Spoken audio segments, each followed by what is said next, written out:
오늘 요한 1서는 이렇게 얘기합니다. 예수께서 친히 밝히신 것은 나는 길이요 진리요 생명이다. 나를 거치지 않고서는 아무도 아버지께로 갈 사람이 없다는 이야기입니다. 예수 그리스도만이 진리요 생명이라는 것이 그리스도교가 믿는 진리의 표준입니다. 예수 외에는 길이 없다라고 하는 것이죠. 그러나 예수님의 기적과 죽음에서의 부활이 어떤 사람에게는 참 믿을 수 없는 일이었기에 그리스도교 초창기에는 많은 사람들이 예수는 사실 인간이 아니었다라고 얘기를 하죠. 우리가 요즘에 이제 사이비 종교 뭐 이렇게 얘기를 합니다. 비슷하지만 같지 않은 그런 종교, 사이비 종교인데 그리스도교의 첫 번째로 나타난 사이비 종교가 이제 영지주의자라고 해서 그리스도가 나타난 것은 너희 눈에만 그렇게 보였지 사실은 실체가 없는 그런 그 환상에 불과해. 그래서 너희들이 지금으로 따지면 그 영화를 보듯이 그냥 예수를 본 거지 아니야. 왜냐하면 예수님은 하느님이시기 때문에 그가 이렇게 하찮은 사람의 옷을 입었을 리가 없어. 그리고 그 마치 영화의 그 스토리처럼 마지막에 죽음과 이런 것이 너희들에게 보여졌지만 사실은 예수는 그 한 번도 고통을 당하신 분이 아니야. 왜냐하면 그분은 하느님이니까. 라고 하는 이야기들이 매우 팽배해 있습니다. 어, 사실은 그런 영지주의 때문에 교리가 발달하기도 하죠. 우리가 이제 사도신조, 사도신경이라고 외우는 것들, 그 다음에 삼위일체론 이런 것들이 만들어지게 된 게 그런 그 그리스도교를 오해해서 자기네 세력을 확장하려고 하는 사람들을 교회 내에서 막아내기 위해서 이제 여러 가지 이런 것들을 만든 거죠. 그래서 사도신경을 네가 고백할 수 있냐? 라고 물어봐서 고백을 하지 못하면 그 사람은 아무리 그리스도 예수에 대해서 이야기를 해도 그리스도교는 아닌 거예요. 우리가 사도신경을 보더라도 그가 죽임을 당하고 한 내용들이 있습니다. 그걸 인정하지 못하는 사람들은 그러니까 사도신조를 인정하지 못하는 사람들은 그리스도교가 아닌 거죠. 그러면서 요한은 이렇게 얘기합니다. 이 글은 생명의 말씀에 관한 것이다. 이 생명의 말씀은 태초부터 계신 것이요 우리가 들은 것이고 우리가 눈으로 본 것이고 우리가 지켜본 것이고 우리가 손으로 만져본 것이다 라고 얘기를 합니다. 그러니까 그 실체가 분명히 있었다라고 하는 거죠. 생명이신 예수를 눈으로 직접 보고 그의 말씀을 직접 듣고 내가 손으로 그를 만져봤다라고 하는 고백을 하고 있는 것입니다. 이 생명이 우리에게 나타났고 우리는 그것을 보았기 때문에 그래서 우리는 이 영원한 생명을 여러분들에게 증언하고 또 이제 우리에게 구원이 왔다라고 선포하는 것이다라고 전하고 있습니다. 요한은 우리가 이렇게 선포하는 이유는 우리는 여러분도 우리와 함께 사귐을 가지기 바라는 이 때문에 그렇다는 거예요. 우리는 예수 그리스도를 봤어. 만져보기도 했어. 그런데 여러분한테도 우리가 알게 된 그 진리, 생명, 평화의 하느님을 여러분들도 알아야 되기 때문에 왜냐하면 그래야 여러분들도 그 생명의 길을 갈 수 있기 때문에 우리가 증언하는 또 선포하는 것이다 라고 하는 것입니다. 우리가 예수 그리스도에 대해서 듣고 보고 만진 것을 그리스도를 믿는 모든 사람에게도 전해서 우리가 인간의 몸으로 오신 그리스도와의 사귐에 동참하게 하려 한다는 그 목적을 가지고 이 글을 썼다라고 이야기를 하는 것입니다. 그러면서 요한은 아버지께서 아들을 세상의 구주로 보내신 것을 보았고 또 그것을 증언한다고 하며 누구든지 예수를 하느님의 아들로 시인하면 하느님이 그 사람 안에 계시고 그 사람은 하느님 안에 있다라고 선언합니다. 우리는 하느님 베푸신 사랑을 알았고 또 믿었다라고 고백하면서 그렇기 때문에 하느님은 사랑이시고 사랑 안에 있는 사람은 하나님 안에도 있고 하느님도 그 사람 안에 있다라고 얘기하는 것입니다. 그러면서 그것은 예수가 그리스도임을 믿는 사람들은 다 하느님에게서 태어난 사람이라고 하는 얘기죠. 자, 이제 유대인들이 선민이죠. 하느님이 택한 백성이라고 하는. 그런데 사실은 이제 예수 그리스도 이제 사순절이죠. 그래서 예수 그리스도의 죽음의 사건 과정에서 굉장히 중요한 사실이 있습니다. 뭐냐면 유대인들은 하느님을 버려요. 분명하게. 그래서 하느님이 이스라엘 백성을 선택해서 하시다가 니네는 안 되겠어 하고 빼는 게 아니라 그들이 하느님을 버리는 사건이 일어납니다. 그러면서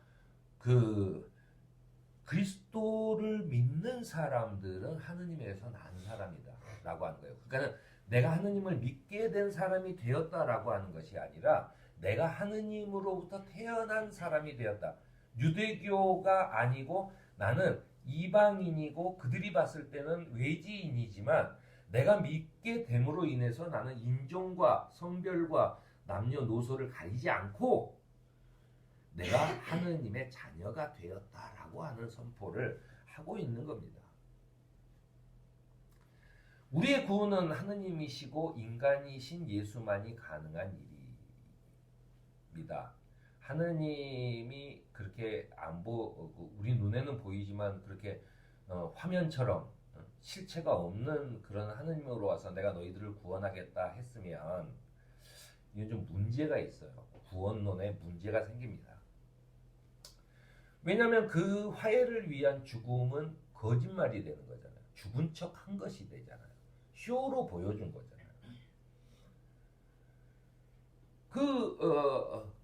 만일 그가 하느님이었다면 그런 죽은 척하는 쇼로 인해서 예수를 화해를 위한 죽음은 일회성 죽음으로 끝나는 다른 선지자와 별반 다를 게 없어요. 이사야니 에레미야니 얼마나 많은 선지자들이 이스라엘 백성들을 향해서 말씀을 선포하고 그들과 싸우고 또 그들을 올바른 길로 하기 위해서 때로는 죽임을 당하고 이런 과정을 겪고 왔어요. 그런데도 하느님의 구원이라고 하는 생명이라고 하는 또는 평화라고 하는 것이 이 땅에 들어오지 않은 거예요. 왜냐하면 이스라엘 백성들은 끊임없이 그것을 거부해 왔기 때문입니다. 그런데 예수님은 단 한 번의 죽음으로 지금까지의 모든 선지자들과 예언자들의 희생을 덮고 그분이 이제 유일하게 단 1회의 그 죽음으로 인해서 지금까지 2000년을 내려와서 지금 살아있는 우리에게까지 전해지고 우리들도 구원을 받는다라고 하는 이야기입니다. 그러니 그것이 예전에 쇼였으면 우리는 벌써 2000년이 지났을 때 우리는 잊어버렸을 거예요. 아무리 감동적인 영화라도 2000년이 흐르는 동안 그것이 남아있겠냐라고 하는 이야기죠. 예수의 죽음은 가장 중요한 것이 하느님의 진노를 멈췄다는 거예요. 예수님의 희생이 왜 일회성이냐 하면은 다른 선지자들과 예언자들의 죽음은 잠깐 하느님이 분노를 푸시고 다시 배. 그런데 하느님이 분노를 이 인간을 벌하고자 하는 마음을 완전히 없애버렸다는 겁니다. 제가 이제 나중에 좀 자세히 다룰 예정이지만 예수님이 그 십자가에서 죽었을 때 우리는 본인이 살아날 걸 알고 있었는데 저게 과연 고통스러웠을까? 이런 생각을 합니다. 근데 아니에요. 그는 그냥 죽은 거예요. 그런데 예수님이 이제 제가 부활절에 설교를 하려고 합니다. 예수님이 그렇게 죽어서 지옥 끝까지 내려가서 그곳에 있는데 하느님이 진노를 푸시면서 이제는 내가 구원을 선포하겠다라고 하는 의미로 그 죽음에 있던 예수를 살려낸 겁니다. 그것으로 우리는 하느님이 이제 분노를 푸셨다. 인간을 벌하고자 하는 것을 끝내셨다라고 하는 그게 예수 그리스도로 인해서 만들어진 것입니다. 그러니 그가 참 인간이어야 돼요. 참 인간이 아니라면 이게 가능하지 않아요. 또는 그는 진정으로 하느님이었어야 돼요. 그래야 그가 하느님의 아들이고 그도 하느님이었기 때문에 이 일이 가능한 겁니다. 그래서 그는 인간이요 하느님이었다라고 하는 것을 믿는 거죠.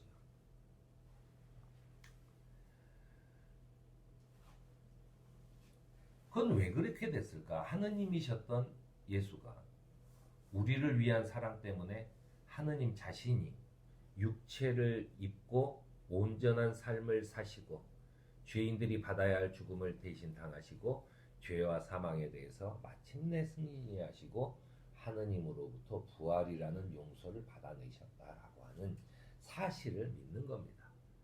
그분이 그래서 우리가 구원이라고 하는 것은 사실은 죽음을 넘어서는 거예요.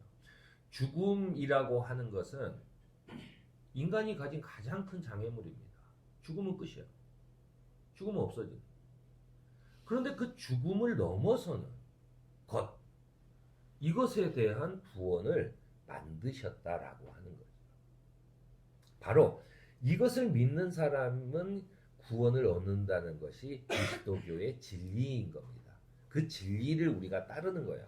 믿는 사람은 어떻게 그것을 증명할 수 있는가라고 하는 이야기를 요한일서는 우리에게 들려줍니다. 하느님을 알고 있다고 하면서 하느님의 계명을 지키지 아니한 사람은 거짓말쟁이요 그 사람 속에는 진리가 없다라고 얘기합니다. 그것은 우리가 하느님의 계명을 지키면 이것으로 우리가 하느님을 참으로 알고 있음을 증명하기 때문이에요. 그러니까 내가 무엇을 좋아한다 라고 얘기할 수 있죠. 나는 뭘 좋아해 라고 하는데 평소에 물어보거나 생각을 보면 거기에 대해서 잘 알지도 못하고 그렇게 잘 하고 있는 것 같지 않아. 그러면 그 사람은 쟤는 말로만 얘기해 라고 하죠. 마찬가지라는 거예요. 우리가 진짜로 이 계명을 지키는 것으로 저 사람은 진짜로 그리스도를 믿고 있구나 라고 하는 걸 증명하지 나는 믿어요 라고 말한다고 믿는 것은 아니라는 얘기죠. 다른 사람이 볼 때 저 사람은 참 계명을 잘 지켜. 그 계명이 뭡니까? 하나님을 사랑하고 이웃을 사랑하는 거예요. 그 이웃은 제가 여러 번 얘기했지만 그 이웃은 이 세상 모두를 사랑하라는 얘기는 아닙니다. 같이 나와 함께 길을 가고 있는 그 사람을 이웃이라고 해요. 우리가 사회에 어려운 사람들을 봉사하고 하는 그것을 뭐 크게 이웃사랑이라고 하지만 사실은 신앙에서 말하는 그것은 이웃사랑이 아니라 봉사에 속하는 겁니다. 그럼 왜 이렇게 계명을 지키는 게 진짜로 생명을 얻는 길이냐? 그것은 예수 그리스도께서 생명을 얻기 위해서 하신 방법, 그것을 그대로 하는 것이기 때문에 그게 뭐냐면 순종입니다. 예수님은 겟세마네 동산에서 내가 죽게 생겼으니 했을 때 나는 이 잔을 받고 싶지 않다라고 눈물을 흘리면서 기도를 했어요. 그럼에도 그는 당당히 죽음 앞으로 걸어갔습니다. 때리는 채찍을 그냥 맞았어요. 그의 그 순종으로 예수 그리스도는 진정으로 하느님의 분노를 삭힐 수 있었어요. 그러니까 우리도 그렇게 매를 맞고 죽임을 당하고 하는 것이 아니라 우리도 예수님이 가르쳐 주신 그 계명을 지키는 것, 그렇게 순종하는 것, 그것이 바로 우리가 하나님을 사랑하는 사람이 되는 겁니다. 예수님이 가신 그 순종의 길을 우리도 가고 있다라고 하는 것이죠. 그래서 하느님을 사랑하고 그 세상에 봉사하는 삶을 살아야 하는 것입니다. 나는 이제 특별한 사람이야 라고 해서 세상에 등지고 자기 혼자 그 산에 올라가서 하느님 오실 때까지 자기네들끼리 살아가는 것이 아니라 이 세상 속에서 그 사람을 이 나타나도록 해야 되는 것이 우리의 청직이죠. 관리자, 이런 청지기의 삶을 살아간다라고 하는 이야기입니다. 하나님에게서 난 사람은 누구나 죄를 짓지 않습니다. 하나님의 씨가 그 사람 속에 있기 때문입니다. 라고 요한은 얘기해요. 우리가 하느님에게서 난 사람은 누구나 죄를 짓지 않는 이유는 우리의 씨가, 하느님의 씨가 우리 몸 안에 있기 때문이라고 하는 거예요. 열매를 맺는 삶을, 그 씨는 앞으로 커서 나무가 되고 아주 좋은 열매를 맺는 그런 일이 내 속에서 일어난다라고 하는 이야기죠.